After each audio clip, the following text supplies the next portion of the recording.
This is Bill Ryan from Project Camelot and Project Avalon, and the date is the 16th of February 2010, and this is a bit of an unusual video presentation here because I'm taking the step of making a video as an interpretation and as a commentary on an audio interview which we did with an important witness who came and reported his story to Project Camelot a little while ago, about a couple of weeks ago. And as with many of our witnesses, this person wanted to remain anonymous, but he has agreed that we transcribe the audio, and so we've got this as a transcript. And this is going to be released at the same time as the video because it's important to be able to read the transcript at the same time as you're considering what I'm saying about it here. And as we come into this story, you're going to understand exactly why it's important to get all the information, to hold it all into a very fine balance. Now, this is a British person, and he worked in the British military for a number of years. And after he retired from the military, he worked in the City of London, in a fairly senior position, in a respected position, in the City of London. And for those people watching this video who don't know about the City of London, the City of London is it's like an enclave. It's like a financial enclave in the heart of London itself. Some people consider it almost a little bit like the Vatican. It's very old, it's very ancient. It's the heart of the financial system, not only of Britain, but possibly the world. Many researchers consider that it's very likely that the City of London calls the shots on the financial systems in America. They've got control over the Federal Reserve, the Bank for International Settlements, a whole bunch of things that happen. This is like the nerve center of the financial world.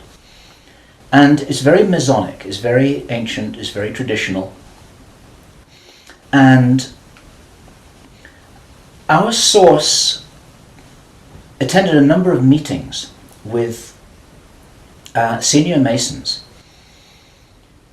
And while many of these were interesting, they were routine by City of London standards. They were discussing financial affairs and so on and so forth. And then in the June 2005, he attended another meeting that he thought was going to be a routine meeting, but actually this was something rather unusual, and he realized it was unusual as soon as he arrived.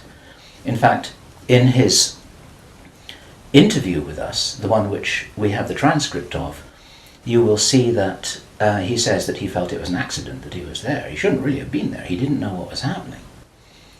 And as such, he didn't really participate in the meeting. He was there as a little bit as a fly on the wall. He was just listening to what was happening. And at first he didn't even understand what was being discussed. Now, the people there were Masons. There were senior Masons. They were about 25 or 30 people there, including senior politicians who most people in the UK would recognize by name. I do not know who they were. He didn't name them, and I didn't ask them, but he said these are well-known names. The chief of police was there, representatives from the church, representatives from the military, 25 or 30 people. And as he listened to this story being discussed, it was an informal meeting. It wasn't like at a big table with kind of notepads and water glasses and minutes and an agenda and a chairman. There were just people in a room who were talking about all of this stuff.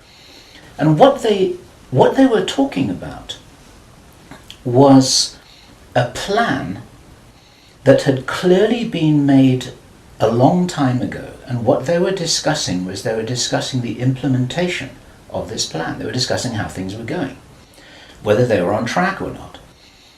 And what for example, to give a flavour of this, they were discussing between them some of the problems that they had in the implementation of their plan. And as this little presentation continues here, you'll realize what the plan was, and I'm going to be revealing this in very much the same way as it was revealed to our witness and as he revealed it to me, bit by bit, step by step.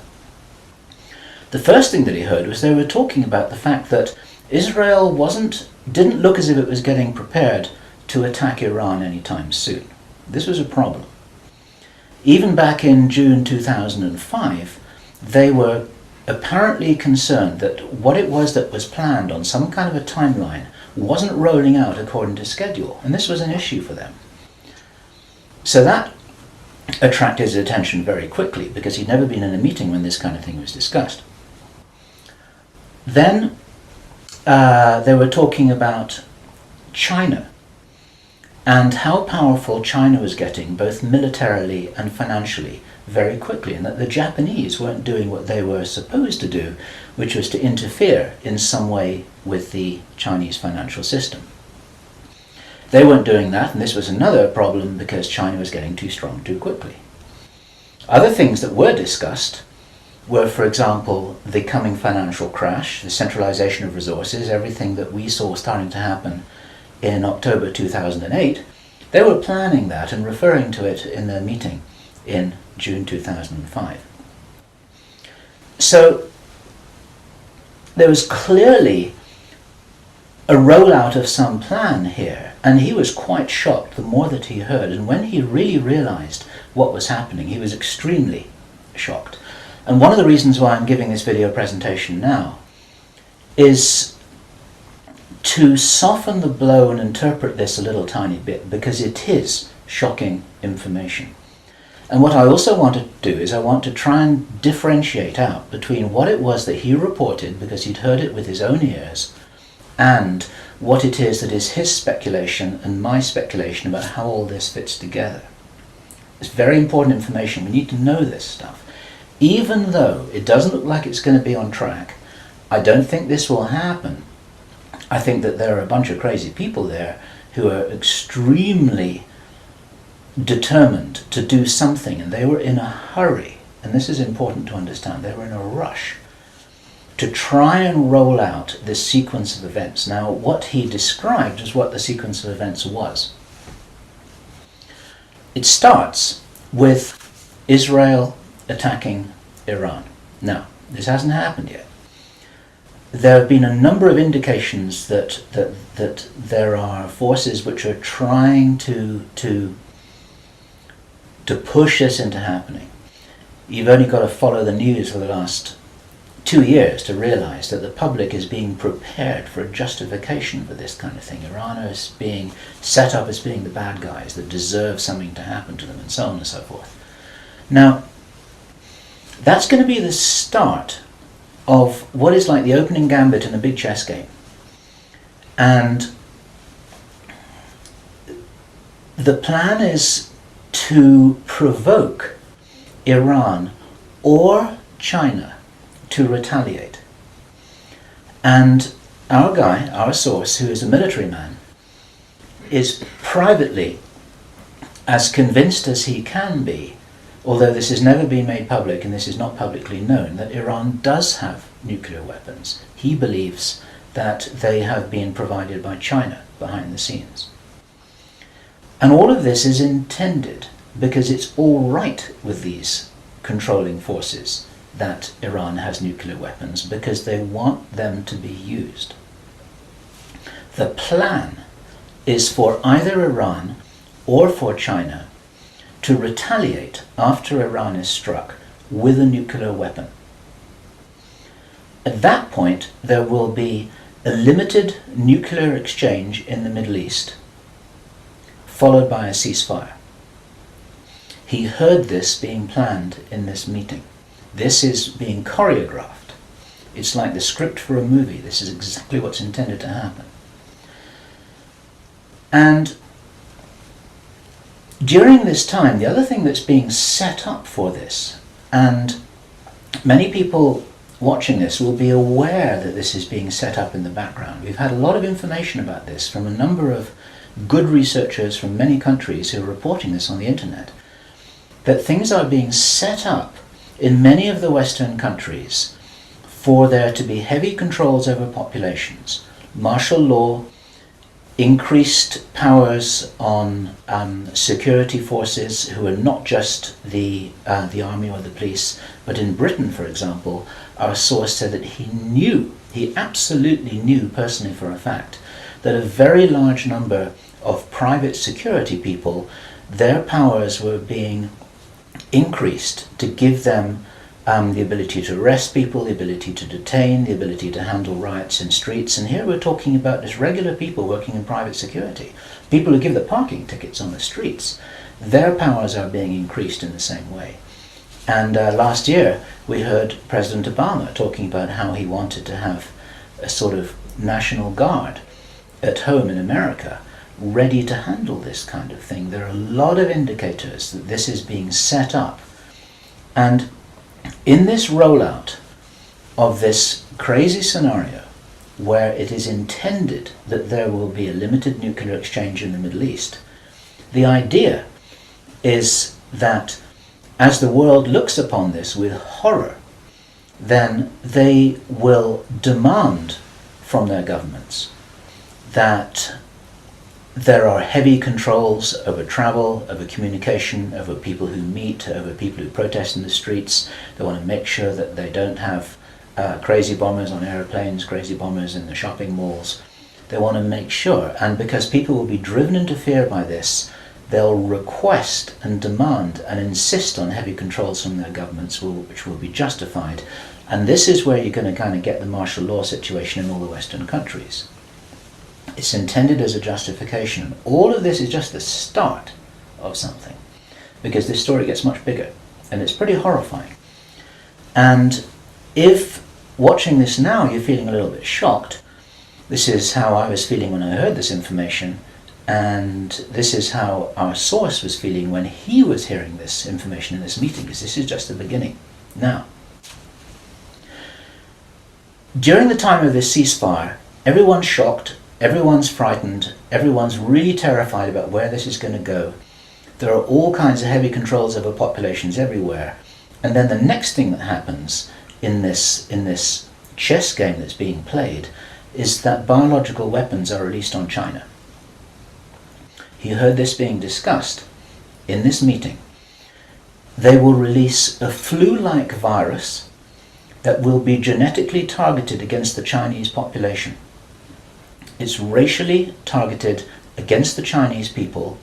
It's designed to spread like wildfire and to knock out a large number of the Chinese people. And these people in this meeting were laughing about this. They said, China will catch a cold. Those were their words. China will catch a cold. And they were laughing about the fact that these biological weapons will wreak havoc among the Chinese population. And after that, then what effectively will be a kind of plague will actually spread right across the world to the West as well.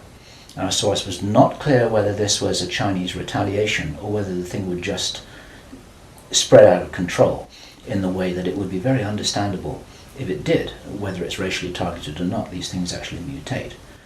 So now you've got a situation where there's been a limited nuclear war in the Middle East. There's a pandemic that really is sweeping across the world and really is killing people very visibly. And you've got this totalitarian military lockdown in all the governments in the Western world because everyone's going to be in panic about all of this. And then, he said, then the real war starts. Something that would be justifiably called the Third World War, with a much more major nuclear exchange. And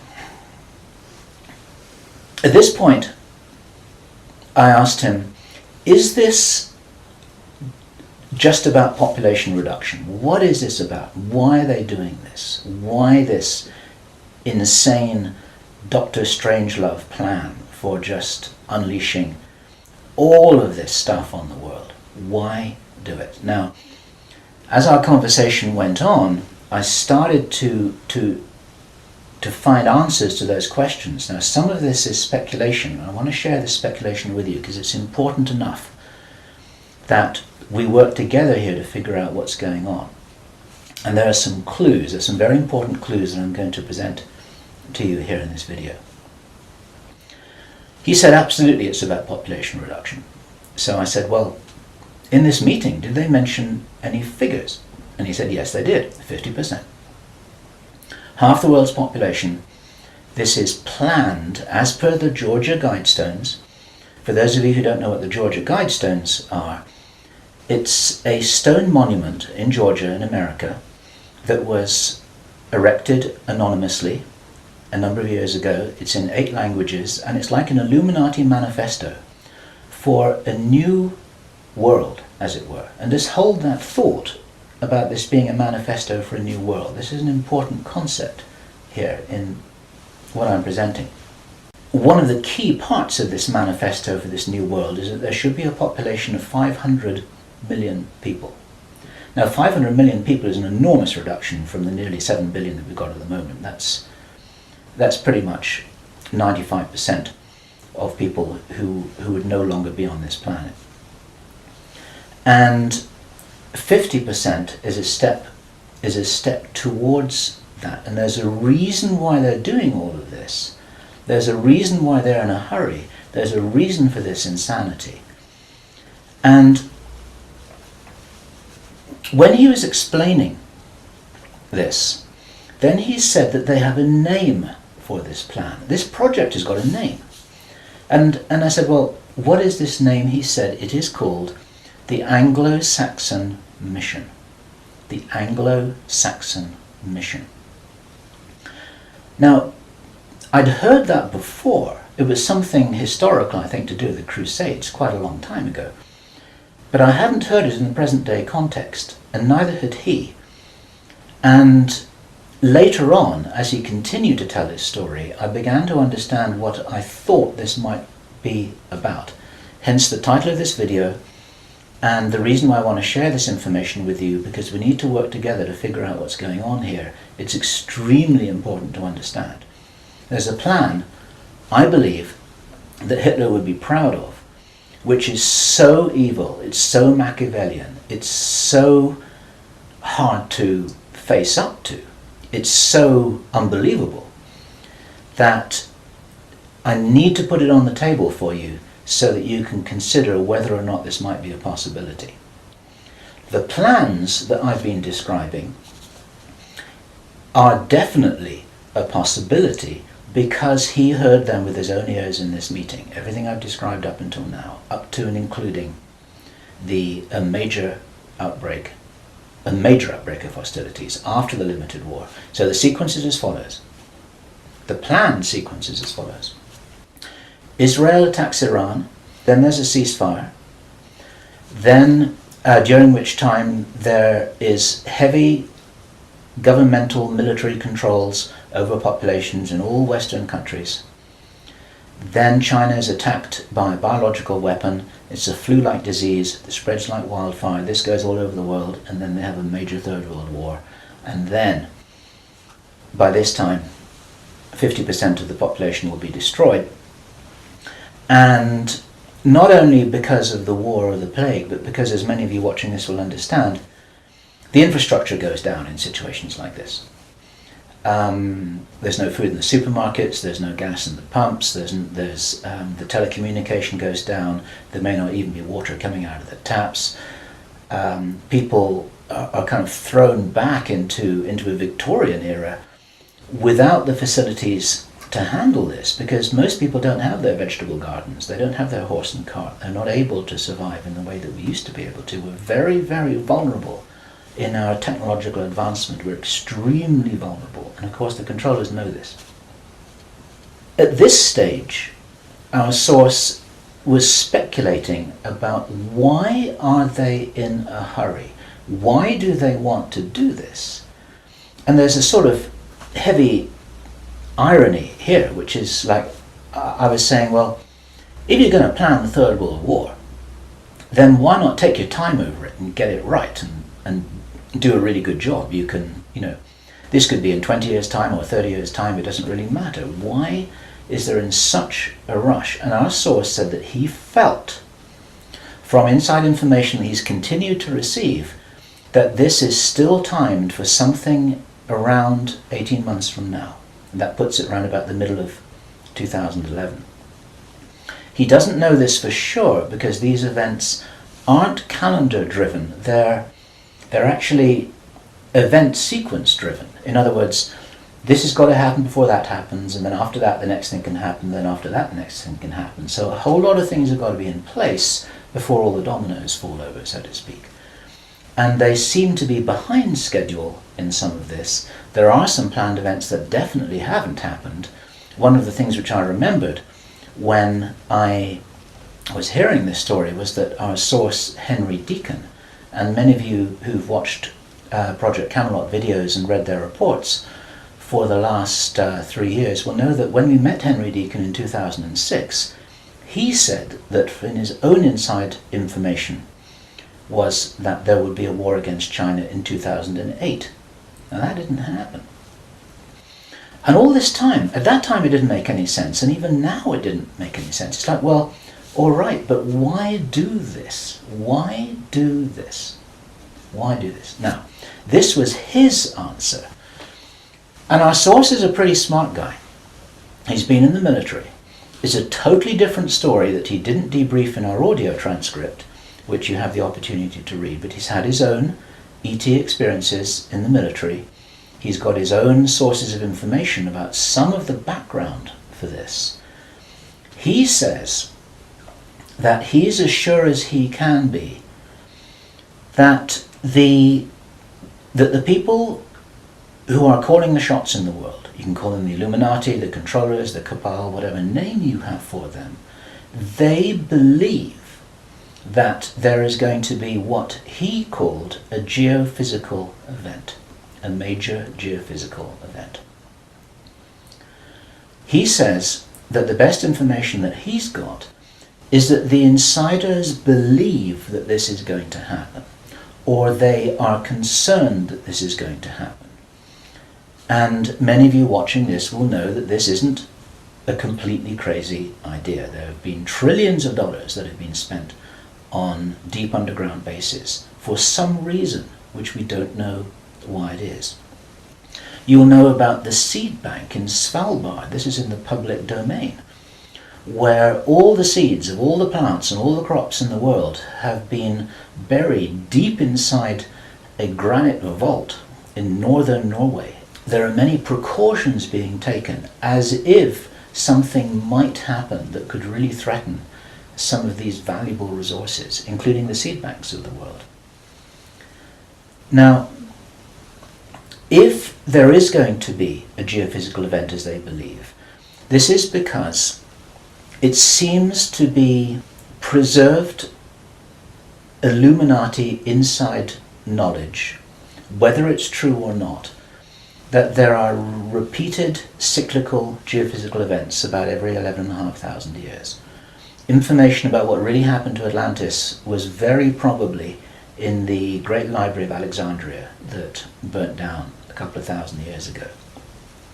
There are persistent rumors that much of that information has been retrieved and it's in the Vatican Library. This is information which is not in the public domain and which the insiders may have access to. Whether it's accurate or not, the important thing is to realize that they probably believe that this will happen and they're making their precautions. And this might be the justification for this insanity that we've just heard about in this plan. Consider this. He said, if there's going to be a major geophysical event, something like a pulse shift, maybe it's Planet X, maybe it's some kind of energetic phenomenon that the solar system is going to be moving into, that's going to somehow destabilize the Earth or the Earth's crust in some way. We don't know. But if there were to be a major emergency like that, something that would actually make a war look very inconsequential, the thing that will help the human race to survive it, or will help parts of the human race to survive it, is if there is already emergency preparedness in place before it happens. In other words, If you knew that there was an emergency coming, if you knew, for instance, that there's a hurricane coming in to hit your city, then you put all the emergency preparedness in place beforehand. You have the troops ready, you have the infrastructure ready, you have the military ready, you have everything that you need ready to handle this situation so you can respond and react and recover in the best possible way. Our source suggests that the reason for this whole Third World War scenario is that then the Western governments, with the Chinese out of the way, will be in a state of such totalitarian control of their own population that they will be best equipped to recover and rebuild the new world after a cataclysm. And he thinks that this is what's happening. And I have to tell you that this terrible logic makes sense to me, that they would think that way. I'm not for a moment agreeing that this will happen. I think this is wild, crazy stuff, but if they believe that it's going to happen, then this could be their justification for this kind of plan that we've heard about is really being discussed. And this now is my own speculation right now, which also makes sense to me, and I invite your comments and your thoughts about this. We need to work together to figure out what's happening here. It's called the Anglo-Saxon mission. What that told me was that the reason for the name is because this is a white racist agenda for the inheriting of the new earth. It's a plan that Hitler would be proud of. If they think that a new earth needs to be rebuilt, a new world, think of that little phrase there, if a new world needs to be rebuilt after a cataclysm, they want the Anglo-Saxons to be doing it. They don't want the Chinese to be doing it. They get the Chinese out of the way first, and then the Anglo-Saxons will inherit this new world with the other nations, the Asian nations, the African nations, the South American nations. Presumably, it is assumed that they won't have the resources to be able to handle the situation in any kind of a way that gives them the strength to recover after whatever it is that they think is going to occur. So there are several other parts of this which also fit, and one of the reasons why this is an important presentation to make personally is my own personal thoughts, because up until now I've been following a lot of the well-founded research on these sorts of agendas. We've had our own sources of information over the last 3 years, but I've always had questions in my mind, like, why would they do this? You know, war against China, why? Third World War, why? And suddenly a lot of these things start to make a little bit more sense. It's possible, for example, that when we heard from Jordan Maxwell in our interview with him, which we did at the end of last year, 2009, he described to us how he had researched a number of repeating symbols and images that had been used ever since the time of Hitler, and even long before that, about the dawn of a new day. There's something very important in Masonic and Illuminati thinking about the dawn of a new day. And here we have possibly the reason for their belief that if you think about the possibility of a cataclysm, if they think this is really going to happen, the 2012 movie that many of you will have seen, after all of the flood and all of the earthquakes and tsunamis, then you've got these big ships sailing across a calm sea with the sun streaming through the clouds, and you've got the dawn of a new day, and the implication in that movie is that now those people will be able to rebuild the new earth because those are the survivors. It's the modern day Noah's Ark. It's possible that the dawn of the new day, that it refers to that. And it even occurred to me, and I'd be interested for other researchers to offer their views on this, that the very term the New World Order that we first started to hear about 20 years ago, actually longer ago than that, but the New World might be the post-cataclysmic world. The New World, it might be the order for the new world after the cataclysm. They may be planning who will inherit the new world. It may be nothing less than this.